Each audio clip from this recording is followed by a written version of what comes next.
Hello everyone. तो मेरा नाम है सरोज नेगी और आपका हमारे चैनल हेल्पिंग मॉम में बहुत बहुत स्वागत है। तो आगे मैं न्यू वीडियो के साथ वीडियो शुरू करने से पहले अगर आपने हमारे चैनल को लाइक नहीं किया तो प्लीज़ लाइक कीजिएगा, कमेंट कीजिएगा, सब्सक्राइब ज़रूर कीजिएगा।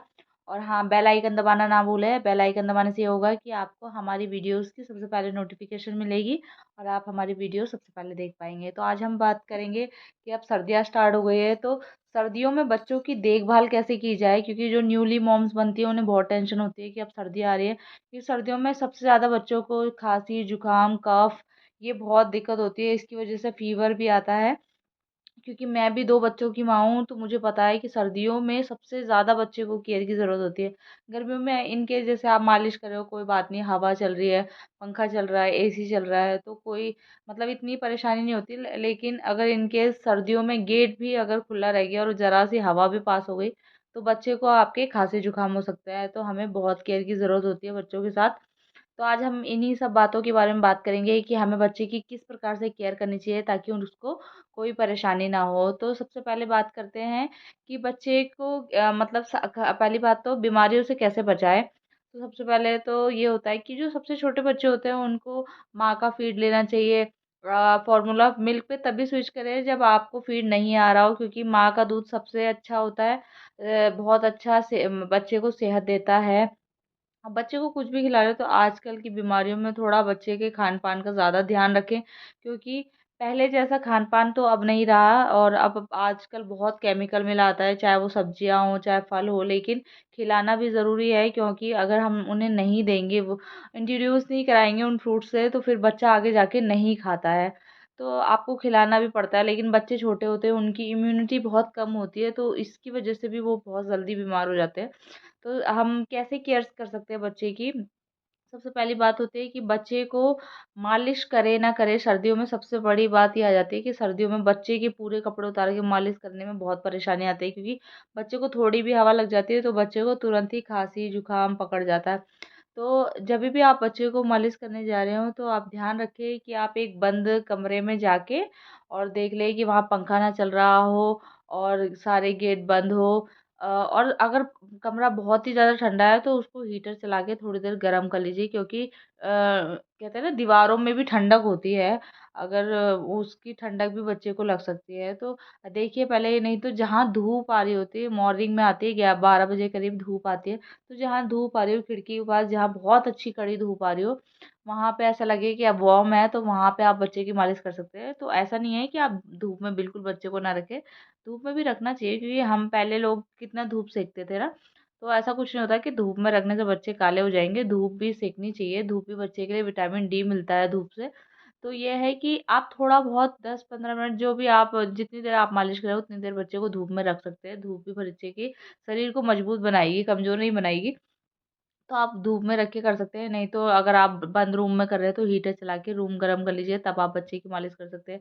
तो आप बच्चे को कितनी बार मालिश करनी चाहिए, बच्चे को आप कम से कम, अगर ज़्यादा छोटा बच्चा है तो 2 बार, और थोड़ा बच्चा बड़ा है तो एक ही बार चलता है। लेकिन 2 बार मालिश ज़रूर करें। एक तो नहलाने से पहले बच्चे को मालिश ज़रूर करनी चाहिए, 11-12 बजे कर सकते हैं आप मालिश। और एक होता है जब बच्चा सोने जा रहा हो उससे पहले आप बच्चे को, अगर पूरे कपड़े उतार के मालिश नहीं भी कर सकते हैं तो नीचे टांगों में और नॉर्मल हाथों में यहाँ तक ज़रूर मालिश करें। उससे क्या होगा, बच्चों को जब आप तेल लगा के अच्छे से मालिश करते हैं तो बच्चों को गर्मी मिलती है और बच्चे को बहुत आराम मिलता है, तो बच्चा अच्छे से सो पाता है। गर्मी मिलने से ये होता है कि कभी कभी बच्चा खेल कूद के, जैसे अब ट्रोलिंग वाले बच्चे होते हैं तो वो घुटने के बल चलते हैं, तभी भी बच्चे को बहुत मतलब होता है, थकान हो जाती है या थोड़ा बहुत बॉडी स्ट्रेच होती है तो बच्चों को भी दर्द होने लगता है। तो आप बच्चे को मतलब पैरों में और हाथों में ज़रूर मालिश करें। अगर आप 2 बार मालिश नहीं कर पा रहा है तो पैर और हाथ में ज़रूर मालिश करें, ताकि बच्चे को गर्मी भी मिले और थोड़ा उसके हाथ पैरों में मजबूती आए। तो ऐसे हो गया। और अब आपको हम बताएंगे कि कौन से ऑयल से आप मालिश कर सकते हैं। तो सर्दियों में आप कोकोनट ऑयल बहुत लोग यूज़ करते हैं, क्योंकि कोकोनट एंटीबायोटिक ऑयल होता है जिससे आपको कोई एलर्जी नहीं होती, कोई रैश नहीं होता। तो मैं भी अपने बच्चों को कोकोनट ऑयल लगाती थी, बट अब क्या हो गया है कि जैसे कोकोनट ऑयल लगाने के बाद वो उड़ जाता है बहुत जल्दी ना, मतलब उससे थोड़ी देर मतलब 1-2 घंटे बाद ही मतलब आपका हाथ पैर रफ होने लगते हैं, तो वो इतना मॉइस्चराइज़र नहीं दे पाता बच्चों को जितना बच्चे को चाहिए होता है। तो आप कोकोनट ऑयल की जगह, जैसे सर्दियों में लाल तेल लगा सकते हैं बच्चों के लिए। दूसरा हो गया, नहीं तो आप सरसों का तेल यूज़ करिए, सबसे बेस्ट होता है सरसों का तेल। इतने सालों से चला आ रहा सरसों का तेल, बहुत माय अब तो न्यू प्रोडक्ट्स आ गए हैं तो लोग ये सब लगाना पसंद करते हैं। अब कहते हैं ना कि जितना जिनके पास पैसा है वो उतना अच्छा ब्रांड लेना पसंद करते हैं। लेकिन सरसों का तेल ऐसी चीज़ है जो सबके घर में होता है अवेलेबल, और आप उससे कभी भी बच्चे की मालिश कर सकते हैं, आपको कोई रिएक्शन नहीं होगा। और अगर जैसे बच्चे को कभी सर्दी लग गई है तो आप सरसों के तेल को जैसे उसमें अजवाइन डाल लीजिए, लहसुन डाल लीजिए, उसको पका के। सरसों के तेल को कभी भी कच्चा बच्चे को नहीं लगाना, उसको अच्छे से पका के और ठंडा करके गुनगुना तेल बच्चे को मालिश करनी है। क्योंकि सरसों का तेल आपने सुना भी होगा, जब भी बच्चा न्यूबॉर्न पैदा होता है, कभी मालिश वाली आती है तो वो सरसों के तेल से ही बच्चे की मालिश करती है, क्योंकि उससे बच्चे में सरसों का तेल गर्म भी होता है, उससे गर्मी मिलती है बच्चे को। और सबसे महत्वपूर्ण होता है कि उससे आपकी जो मांसपेशियाँ होती है वो मजबूत होती है। तो सरसों का तेल सबसे बेस्ट है, आपको कुछ भी खर्चा करने की ज़रूरत नहीं है, सरसों का तेल लगाइए और अपने बच्चे को हेल्दी रखिए। और अब बात करते हैं कि सर्दियों में बच्चों को नहलाना चाहिए या नहीं नहलाना चाहिए। कभी-कभी कुछ पेरेंट्स पूछते हैं कि कि हम सर्दियों में हमारे बच्चे को सर्दी हो गई, या मेरे खुद के बच्चे को निमोनिया हो रखा था अभी, तो डॉक्टर ने बोला कि उसको नहलाना नहीं है। लेकिन नहलाना नहीं का मतलब ये नहीं होता है कि आप बच्चे को बिल्कुल ही पानी से दूर कर दें, नहीं। उसको डेली जैसे पानी से, जैसे अब हॉस्पिटल में होते हैं तो आप नहीं नहा सकते। हम जैसे हमारा सिज़ेरियन हुआ तो हम भी हॉस्पिटल में एडमिट थे, टाँके आते तो नहाने के लिए मना करते हैं। लेकिन इसका मतलब ये नहीं होता कि आप शरीर को पोंछे भी ना। तो आप बच्चे को गर्म पानी से वाइप ज़रूर कीजिए, क्योंकि आप मालिश करते हैं 2 टाइम या क्रीम-व्रीम लगाते हैं बच्चे को, पाउडर लगाते हैं, तो वो ना जमना शुरू हो जाता है। जो हमारे बच्चों की स्किन में जो छोटे-छोटे पोर्स होते हैं ना, उसमें गंदगी भरने लगती है। उसकी वज़ह से रैश हो जाता है, एलर्जी हो जाती है, खुजली होने लगती है बच्चे को ना। तो आप अगर बच्चे को नहीं नहला रहे हैं तो उसको वाइप ज़रूर करें। और अगर इन केस अगर आपका बच्चा स्वस्थ है और आप नहलाना चाहते हैं तो नहलाइए ज़रूर। लेकिन ज़्यादा 5 से 6 मिनट से ज़्यादा बच्चे को मत नहलाइए, क्योंकि सर्दियों के दिनों में बच्चा पानी में जाके ही ना उसकी जो स्किन होती है वो देखना आप, अगर वो 5 से ज़्यादा मिनट पानी में बैठता है तो उसकी स्किन फूल जाती है। तो बच्चे की स्किन में जल्दी पानी से रिएक्शन होता है सर्दियों के दिनों में। तो ज़्यादा देर बच्चे को पानी में ना रहने दें, 5 से 7 मिनट में बच्चे को नहला के अलग कर लें। और देन अब बच्चे को वाइप करके, जैसे बच्चे को पोंछ के, तो ज़्यादा तेज़ से मत पोंछिए, क्योंकि अगर अगर आप छोटे बच्चों को ज़्यादा तेज़ से टॉवल से पोंछते हैं तो उनके रैश पड़ जाते हैं। तो आराम से बच्चे को डैप-डैप करके वाइप कीजिए। तो आप जो भी आप बच्चे को मॉइस्चराइज़र ज़रूर लगाएँ, क्योंकि कहते हैं ना, नहाने के बाद जो हमने ऑयलिंग की होती है बच्चे की ना, वो सारी उड़ जाती है। तो बच्चे को मॉइस्चराइज़र की ज़रूरत होती है, क्योंकि बच्चा पूरा दिन इधर-उधर चलता-फिरता है। कभी कहते हैं ना, बच्चे की पहले से स्किन रफ़ होने लगती है, सर्दियों में सबकी स्किन रफ़ हो जाती है।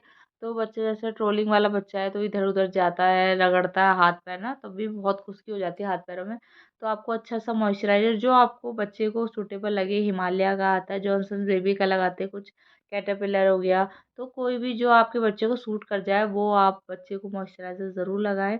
और मॉइस्चराइज़र लगाना मस्ट होता है, क्योंकि बच्चे की क्योंकि गर्म कभी सर्दियों में हम बच्चे को गर्म पानी से नहलाते हैं तो बहुत ज़्यादा मतलब रफ़ हो जाता है शरीर ना, तो मॉइस्चराइज़र ज़रूरी होता है, चाहे छोटा बच्चा हो चाहे बड़ा बच्चा हो, दोनों को मॉइस्चराइज़र ज़रूर लगाएं आप कपड़े पहनाने से पहले, ताकि उसके बच्चे की जो स्किन में कहते हैं इचिंग होने लगती है, नहन गर्म पानी से नहाने के बाद ज़रूर इचिंग होती है बच्चों को।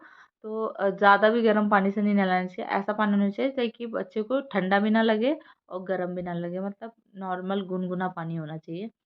देन आप बच्चे को मॉइस्चराइज़र लगाइए।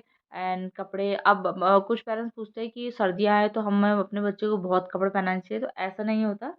ज़्यादा कपड़े भी नहीं पहनाने चाहिए बच्चे को। ये है कि आप देखिए मौसम के हिसाब से इनर पहना दीजिए। और हाँ, छोटे बच्चों के लिए जितना हो सके सॉफ्ट कपड़े लें, क्योंकि हार्ड कपड़े ना बहुत जल्दी शरीर में इचिंग और रैश दे देते हैं, और बच्चों को बहुत जल्दी एलर्जी होती है, क्योंकि जो छोटे बच्चे होते हैं उनको ये होता है कि स्किन बहुत सॉफ्ट है, गुनगुने पानी से नहाए हैं तो कभी-कभी रैश हो रहे हैं, फिर रैश की वज़ह से अगर कपड़ा हार्ड है या बच्चे को चुभने वाला है, तो बच्चे की स्किन और ज़्यादा परेशान करने लगती है। तो जितना हो सके छोटे बच्चों के लिए सॉफ्ट कपड़े लें, कॉटन के लें, और सिंथेटिक कपड़े ना लें बच्चों के लिए, क्योंकि लोग फैशन में तो ले लेते हैं लेकिन बाद में बच्चे को बहुत परेशानी होती है, इचिंग होने लगती है, खुजली होने लगती है उसे। तो आप कॉटन के कपड़े लें, कभी-कभी जैसे होता है सर्दियाँ हैं, कुछ बच्चों को वार्म कपड़े सूट नहीं होते, उनको पहले से ही एलर्जी होने लगती है, तो आप एक काम कीजिए, पहले अंदर कॉटन या तो सॉफ्ट कपड़े बनाने तो इनर पहनाइए, सॉफ्ट फिर वाला इनर आप पहले टच करके देख लीजिए कि वो रैश ना करे, सॉफ्ट होना चाहिए। नहीं तो अंदर पहले कॉटन का पूरी फुल स्लीव का कोई टॉप पहना दीजिए, बनियान पहना दीजिए, उसके ऊपर आप गर्म, ताकि अंदर कॉटन का कपड़ा रहे और ऊपर से वार्म कपड़ा पहना दीजिए, उससे आपके बच्चे को एलर्जी नहीं होगी। क्योंकि बहुत बार ऐसा होता है कि वार्म कपड़े पहना दिए, बच्चे को इचिंग हो रही है, खुजली हो रही है, और कॉटन का कपड़ा होता है, ठंडा होता है। तो जैसे अगर आपने अंदर कॉटन का पहना दिया और ऊपर से वार्म पहनाया है, तो बच्चे को एलर्जी भी नहीं होगी और बच्चे मतलब कंफर्टेबल रहेगा। तो ये हो गया बच्चे को कैसे कपड़े पहनने चाहिए। बच्चे को सोते समय किन बातों का ध्यान रखना चाहिए वो बताते हैं। तो सोते समय ये नहीं है कि आप 4-5 कपड़े पहना के और बच्चे को सुला दिया, ऐसा मत कीजिएगा। कभी बच्चे को सोते समय सिर्फ जैसे इनर और पजामी ही पहना के रखें। ऐसा नहीं है कि आपने स्वेटर पहना रखा, जैकेट पहना रखी। इतने ज़्यादा कपड़े बच्चे पहन के सोएगा तो उसको सफोकेशन हो सकती है, परेशानी हो सकती है। तो ओनली इनर पहना के सुला दीजिए, नहीं तो जो भी बच्चे का नाइट वियर होता है वो पहना के, क्योंकि वो बाद में बच्चे को कंबल में ही सोना है, बच्चे को बाहर नहीं जाना, बच्चे को हवा में नहीं जाना। कुछ लोग हीटर भी चलाते हैं अपने घर में, तो हीटर भी चल रहा होता है ना। तो ऐसा नहीं है कि आप बहुत सारे कपड़े बना के कि बच्चे को ठंडा ना लगे, ठंडा बच्चे को तो कंबल के अंदर जो भी होता है तो ठंड नहीं लगेगी उसको। ये है कि बस उसको सफोकेशन नहीं होनी चाहिए। ये नहीं है कि उसको जैकेट पहना दिया आपने, स्वेटर पहना दिया बहुत ज़्यादा, तो बच्चे को बहुत परेशानी होती है, फिर बच्चा चिड़चिड़ा होना हो जाता है और रोने लगता है। तो ज़्यादा भी कपड़े नहीं पहनाने चाहिए बच्चों को। तो होपफुली अगर आपको वीडियो पसंद आई होगी तो प्लीज़ लाइक कीजिएगा, कमेंट कीजिएगा, सब्सक्राइब कीजिएगा, और ऐसी न्यू वीडियो देखने के लिए हमारे चैनल को ज़रूर सब्सक्राइब कीजिएगा। मिलती हूँ मैं आपको नेक्स्ट वीडियो में, तब तक बाय।